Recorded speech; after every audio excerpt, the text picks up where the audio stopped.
आप सभी का स्वागत है मेरे चैनल पे। आज की कहानी है अंतिम दस्तक।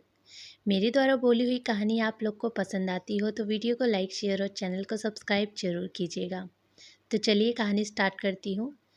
नीलू, मुझे कल एक मीटिंग के सिलसिले में दिल्ली जाना है। चाहो तो तुम भी मेरे साथ चलो।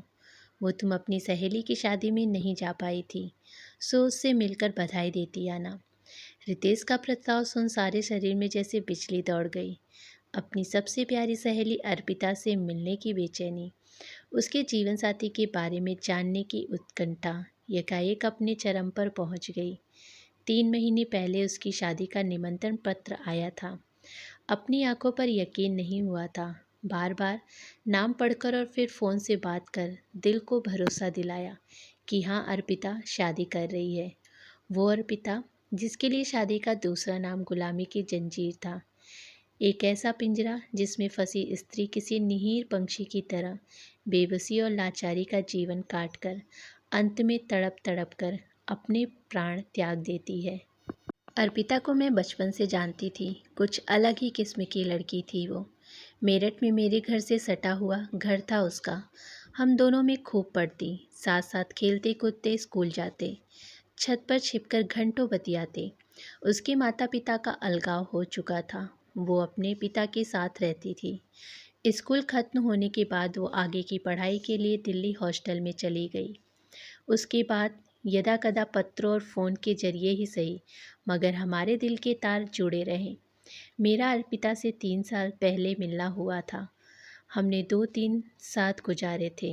तब मैं उसके व्यक्तिगत और सोच में आए परिवर्तन को देखकर हतप्रभ रह गई थी। अर्पिता अब वो बचपन वाली चुलबुली चहकती हुई एक गुड़िया नहीं रह गई थी।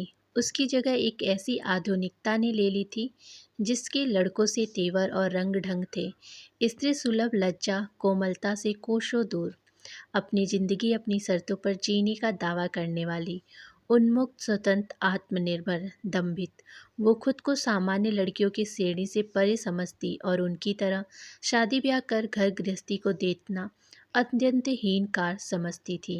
ना बाबा ना, मुझसे किसी मर्द की जीवन भर गुलामी नहीं की जाएगी। मैं अपनी दुनिया में खुश हूँ और उसमें किसी की दखल अंदाजी बर्दाश्त नहीं कर सकती। उसने मुझसे कहा भी था, अर्पिता अक्सर कहती, हिंदुस्तानी समाज की सबसे बुरी आदत एक दूसरे के जीवन में ताक झाँक कर हस्तक्षेप करना। मेरे सामने उसका मकान मालिक गलती से पूछ बैठा था, बेटी 2-3 दिन से दिखाई नहीं दी, कहीं बाहर गई थी क्या? बस अर्पिता की त्योरियाँ चढ़ गई। देखा ना किस कदर रोक टोक की आदत है इन लोगों को। मैं कहीं भी जाऊं, जियो या मरूं, किसी को क्या। इतनी सी बात उसके लिए उसके निजी जीवन में हस्तक्षेप का उदाहरण थी। अर्पिता के ऐसे आत्म केंद्रित दृष्टि तोड़ कोड़ के चलते मैं जानने को बेताब थी कि वो शादी के चक्कर में कैसे पड़ी। वो कौन महानुभाव है जिसका हस्तक्षेप उसने सदा के लिए स्वीकारा। क्या वो भी मेरी तरह ही घर के कामकाज करती होगी? इसी दिमाग उधेड़ बुन में उलझले हुए मुझे पता भी न चला कि मैं कब अपनी पैकिंग करी दिल्ली जाने के लिए तैयार भी हो गई। रास्ते भर में रितेश को अर्पिता के बारे में बताती रही और वो हैरान होते रहे। आखिरकार हम अर्पिता के घर पहुंच गए। एक बार फिर उसने अपने बदलते हुए व्यक्तित्व से मुझे अचंभित कर दिया। पिछली बार तीखे तेवर दिखाने वाली अर्पिता आज किसी आम भारतीय गृहिणी की तरह ही नजर आ रही थी। सलीके से बंधी सूती साड़ी, जूड़े में सवरे बाल, माथे पर कुमकुम, मांग में सिंदूर। उसने हमारी खूब आवभगत की। रितेश चाय की चुस्की लेते हुए बार बार मुझे कनखियों से घूर रहे थे, जैसे नज़रों से कह रहे हों, झूठी कहीं की, तूने क्या बताया था और ये क्या निकली। मेरे पास नजरें बचाने के सिवाय कोई दूसरा चारा न था। अर्पिता के पति 3-4 दिन के लिए बाहर गए हुए थे। यद्यपि मेरा रितेश के साथ गेस्ट हाउस में रुकने का प्रोग्राम था, मगर अर्पिता ने मुझे अपने साथ रुकने को राजी कर लिया। थोड़ी देर बाद रितेश ने विदा ली और उनके जाते ही मैंने उस पर सवालों की झड़ी लगा दी। ये क्या, क्यों, कैसे? अर्पिता खिलखिलाकर हंसने लगी। आज उसकी वही पुरानी बाल सुलभ खिलखिलाहट कानों में अमृत सा घोल गई। तू अभी अभी तो आई है, सब क्या अभी जान लेगी? कुछ देर आराम से बैठ, मैं अपने 1-2 काम निपटा लूँ, फिर तसल्ली से बातें करेंगे, कहकर अर्पिता रसोई में चली गई। कुछ देर बाद वहीं बैठी मैं भी उसके पीछे चल दी। क्या बना रही है? भरवा बैगन और कचौरी। वाह, क्या बात है। मगर अभी तो मुझे बिल्कुल भी भूख नहीं है। अभी तो पेट भरकर नाश्ता किया है। अभी तुझे दे भी कौन रहा है? ये तो मैं मेरी पड़ोसन संध्या के लिए बना रही हूँ। वो माँ बनने वाली है। तीसरा महीना चल रहा है। आजकल उसका चटपटा खाने को बड़ा मन करता है। मगर मॉर्निंग किसनेस की वजह से रसोई में जा भी नहीं सकती। कल बातों बातों में यूं ही कह रही थी कि भरवा बैगन और कचौरी खाने का बड़ा मन हो रहा है। सोचा आज उसे सरप्राइज़ देकर खिला आऊं। मुझे एक और झटका लगा। पड़ोसियों के हालचाल पूछने तक को बुरा समझने वाली लड़की आज अपनी पड़ोसन को सरप्राइज़ देकर कुछ खिलाना चाहती है। यकीन नहीं हुआ। मैंने उसके माथे पर हाथ रखकर तबीयत देखने का अभिनय किया। चल हट, मैं बदल गई हूँ। वो तो मैं देख ही रही हूँ। मगर ये सब हुआ कैसे समझ नहीं आ रहा। वो सब बाद में बताऊंगी। पहले जरा संध्या को खाना दे आऊं। अर्पिता खाना लेकर चली गई। थोड़ी देर बाद वापस आने पर उसके चेहरे पर खुशी और संतोष के भाव झलक रहे थे। लगता है तेरी पड़ोसन को भरवा बैगन और कचौरी पसंद आ गए। हाँ, वो इतनी खुश हुई कि क्या बताऊं। मेरा पेट तो उसका खिला हुआ चेहरा देखकर ही भर गया। सच, दूसरों के लिए कुछ अच्छा करने में, उन्हें खुशी देने में कितना सुख है, ये मैंने बहुत देर में सीखा। कहते हुए अर्पिता की आंखों में एक अजीब सा सूनापन छा गया। वो शून्य में ताकने लगी, जैसे अतीत की किसी चौखट को छूने चली गई हो। कुछ पल वहीं ठहर कर वापस वर्तमान में आई और बोली, तू कुछ अपनी सुना, घर में सब कैसे हैं? देख मेरे सब्र का और इम्तिहान मत ले। मतलब? अर्पिता ने मुस्कुराकर पूछा, मतलब ये कि मुझे तेरी पर्सनल डायरी का एक एक पन्ना पढ़ना है। जब हम इससे पहले मिले थे तो तू बिल्कुल भी ऐसी नहीं थी। उसके बाद तेरे जीवन में ऐसा क्या हुआ जिसे तुझे इतना बदल दिया? बताती हूँ। पिछले साल की बात है, मैंने अपनी नौकरी बदल ली थी। इसीलिए फ्लैट भी नए ऑफिस के आसपास ही देख रही थी। बड़ी मुश्किल से एक जगह घर मिला। वहाँ अधिकतर मध्य वर्गीय और निम्न वर्गीय लोग रहते थे। हर एक को एक दूसरे की बात, एक एक बात पता रहता। कौन कहाँ जाता है, कब आता है, कौन बीमार है। तू तो जानती है मुझे इन सब बातों से कितनी चिढ़ थी। इसीलिए मैं शुरू से ही अपने आसपास रहने वालों से कट कर रहती थी। मेरे फ्लोर पर साथ वाले फ्लैट में एक रिटायरमेंट वृद्ध दंपति अकेले रहा करते थे। आंटी अक्सर ऑफिस आते जाते हुए टकरा जाती। वो मुझसे बात करने की और मैं उनसे बचने की हर संभव कोशिश करती थी। एक बार मुझे तेज बुखार हुआ था। मेरे फ्लैट के बाहर पड़े दूध के पैकेट और अखबारों से शायद उन्हें अंदाज़ा हो गया कि मेरी तबीयत खराब है और मेरी ऐसी स्थिति भी नहीं कि मैं बाहर आकर दूध ले सकूं। तब हफ्ते भर तक उन्होंने मेरा माँ की तरह ध्यान रखा। मैं भी ठीक हो गई, मगर फिर भी उन्हें जब भी मौका मिला वो मेरे लिए कुछ न कुछ बनाकर लाती और पास बैठ बतियाने लगती। उनका व्यवहार आत्मीयों से भरा था। उनका मुझे बेटी कहकर पुकारना मुझे भी अच्छा लगने लगा। मगर फिर वही सवाल, वही नसीहतें, कहाँ काम करती हो, क्या काम करती हो, घर वाले कहाँ हैं, शादी क्यों नहीं करती। लड़कियों को यूं अकेले रहना ठीक नहीं। बस मुझे उनसे झल्लाहट होने लगी।